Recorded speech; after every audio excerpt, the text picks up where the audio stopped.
प्रभु यीशु मसीह के पवित्र और सामर्थी नाम में आप सबों का एक बार फिर से मैं हार्दिक स्वागत करता हूँ। मत्ती रचित सुसमाचार उसका 19 अध्याय और 3 से 6 वचन को मैं आपके सामने पढ़ूंगा। तब फरीसी यीशु की परीक्षा करने के लिए उसके पास आकर कहने लगे, क्या हर एक कारण से अपनी पत्नी को त्यागना उचित है?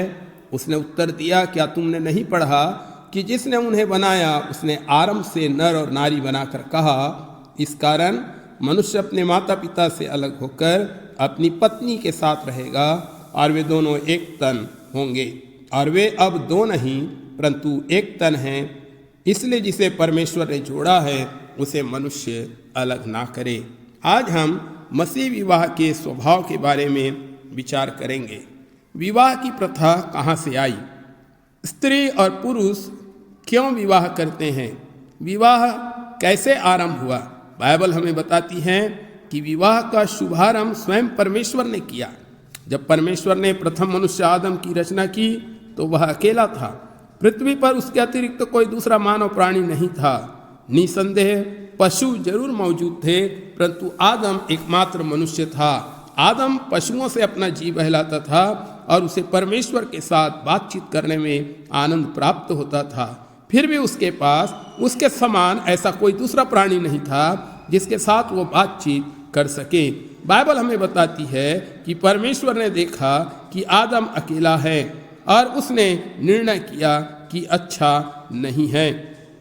उत्पत्ति की किताब 2 अध्याय और 18 और 21 से 24 में हम पढ़ते हैं तो वहाँ पर बताया गया है, परमेश्वर ने कहा, आदम का अकेला रहना अच्छा नहीं है, मैं उसके लिए एक सहायक बनाऊंगा जो उससे मेल खाए। सो परमेश्वर ने आदम को भारी नींद में सुला दिया और जब वो सो गया तब उसने उसकी एक पसली निकालकर उसकी जगह मांस भर दिया और प्रभु परमेश्वर ने उस पसली को जो उसने आदम में से निकाली थी स्त्री बना दिया और उससे आदम के पास ले आया। और आदम ने कहा, यह मेरे हड्डियों में की हड्डी और मेरे मांस में की मांस है, तो इसका नाम नारी होगा क्योंकि यह नर में से निकाली गई है। इस कारण पुरुष अपने माता पिता को छोड़कर अपनी पत्नी से मिला रहेगा और वे दोनों एक तन होंगे। मैं विश्वास करता हूँ कि परमेश्वर ने आदम को हवा इसलिए दी क्योंकि उसने आदम को अपने स्वरूप में बनाया था। आदम अलौकिक दिखाई देता था। आदम परमेश्वर के समान व्यक्ति था। आदम बोलता, सोचता और परमेश्वर के समान अनुभव करता था। परमेश्वर का अस्तित्व अनंत से था। उसका ना तो कोई आदि है और ना अंत। बाइबल हमें परमेश्वर का एक बड़ा रहस्य बताती है। यह हमें सिखाती है कि केवल एक ही परमेश्वर है परंतु इस परमेश्वर का अस्तित्व 3 व्यक्तियों में निहित है, पिता, पुत्र और पवित्र आत्मा। हम इस तथ्य को नहीं समझ सकते क्योंकि हमने कभी ऐसी चीज नहीं देखी। फिर भी हम इसको इतना तो समझ सकते हैं कि परमेश्वर कभी अकेला नहीं रहा। चूंकि परमेश्वर का अस्तित्व 3 व्यक्तियों में निहित है इसलिए वो कभी अकेला नहीं रहा। जब परमेश्वर ने मनुष्य पर दृष्टि डाली जिसकी सृष्टि उसने अपने स्वरूप में की थी तो अनुभव किया कि मनुष्य अकेला है। मनुष्य यह नहीं जानता था कि किसी और से किस तरह बातचीत करे क्योंकि कोई दूसरा था ही नहीं। इसलिए परमेश्वर ने आदम को गहरी नींद में सुला दिया। फिर उसने आदम की पसली निकालकर उससे स्त्री की रचना की और उस स्त्री को आदम के पास ले आया। अब जबकि आदम ने हवा से बातचीत करना आरंभ किया और अपने जीवन में हवा को सहभागी बनाने लगा तब उसने अपने हृदय में उसी प्रेम को अनुभव करना आरंभ किया जो परमेश्वर स्वयं अपने भीतर अनंत से अनुभव करता था। वह जान गया कि दूसरे के साथ विचार विमर्श क्या होता है, किसी के साथ हंसना क्या होता है। यद्यपि इससे पहले भी उसका जीवन आनंदित था परंतु परमेश्वर द्वारा हवा को उसे दिए जाने के बाद वह संबंध और अधिक मजबूत और अर्थपूर्ण हो गया। यद्यपि स्त्री पुरुष से भिन्न थी परंतु उसका महत्व भी उतना ही था जितना पुरुष का था। परमेश्वर की दृष्टि में वे दोनों समान थे। यद्यपि परमेश्वर ने हवा को सहायक के रूप में आदम को दिया परंतु इसका अर्थ यह नहीं कि परमेश्वर की दृष्टि में स्त्री पुरुष से कम है। यह बात याद रखना चाहिए। परमेश्वर की दृष्टि में स्त्री की अपेक्षा पुरुष का अधिक महत्व नहीं है। स्त्री पुरुष दोनों ही परमेश्वर की दृष्टि में समान हैं। फिर भी परमेश्वर ने स्त्री की रचना पुरुष से भिन्न रूप से की, शारीरिक रूप में भिन्न, भावनाओं में भिन्न, जीवन के उद्देश्य में उनके कार्य और व्यवहार भिन्न है।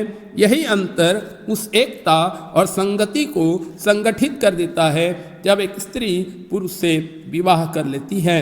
स्त्री का कार्य बच्चों को जन्म देना, अपने पति की उसके कार्यों में सहायता करना और पति का साथी बनना है। पति का कार्य है कि वह कोमलता का व्यवहार करके अपने पत्नी की देखभाल करे, उसे अपने बराबर समझकर अपने शरीर के अंगों के समान ही उसका पालन और पोषण करे।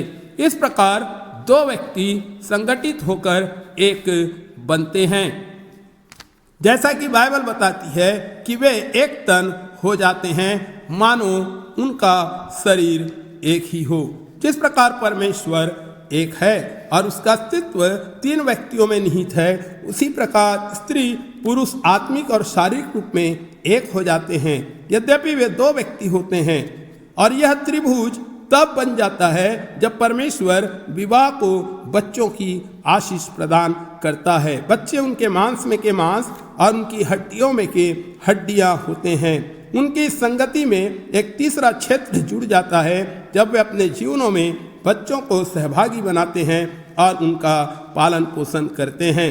इस प्रकार विवाह में परमेश्वर का इरादा यह था कि वह एक ऐसा स्रोत या उपाय उत्पन्न कर दे ताकि मनुष्य जिसकी सृष्टि स्वयं उसने की उस संगति और प्रेम को अनुभव कर सके जिसको परमेश्वर स्वयं अपने अंदर अनंत से अनुभव करता आ रहा है। तीन व्यक्ति पिता, पुत्र तथा पवित्र आत्मा आपस में भिन्न है परंतु एक समान है और उनका अस्तित्व एक के रूप में है। इसी प्रकार पति और पत्नी का अस्तित्व एक हो जाता है जब वे शारीरिक, भावनात्मक और आत्मिक रूप में एक होकर संतान उत्पन्न करते हैं और उनकी संगति पूर्ण बना दी जाती है। परंतु शैतान हमेशा से ही मनुष्यों के वैवाहिक जीवन को नष्ट करने के प्रयास में लगा हुआ है। बाइबल यह भी सिखाती है कि विवाह जीवन भर के लिए होता है। उसमें कहीं भी तलाक का अनुमोदन नहीं किया गया है। जब कोई पुरुष किसी स्त्री को अपनी पत्नी बना लेता है तो बाइबल यह सिखाती है कि किसी को इस विवाह को नहीं तोड़ना चाहिए। जिस प्रकार पिता पुत्र को, पवित्र आत्मा को कभी नहीं त्याग सकता, इसी प्रकार पति अपनी पत्नी या पत्नी अपने पति को नहीं त्याग सकते। पति को चाहिए कि वह पत्नी के साथ समय व्यतीत करे, उसके साथ बातचीत करे, उसे अपना सहभागी बनाए और उसके साथ मित्र जैसा व्यवहार करे। ऐसा ही पत्नी को भी अपने पति के साथ करना चाहिए। इस पृथ्वी पर पाप के प्रवेश से पहले आदम और हव्वा के बीच पूर्ण संबंध स्थापित है। वे न तो आपस में झगड़ते थे न वाद विवाद करते थे, वे साथ साथ हंसते और एक दूसरे से प्रेम रखते थे।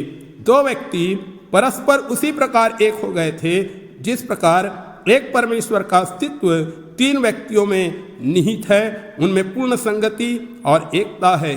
परंतु इसके बाद पाप पृथ्वी में प्रवेश कर गया और वह आदम और हव्वा के विवाह में भी प्रवेश कर गया। हव्वा अपने ही लिए जीवन व्यतीत करने लगी।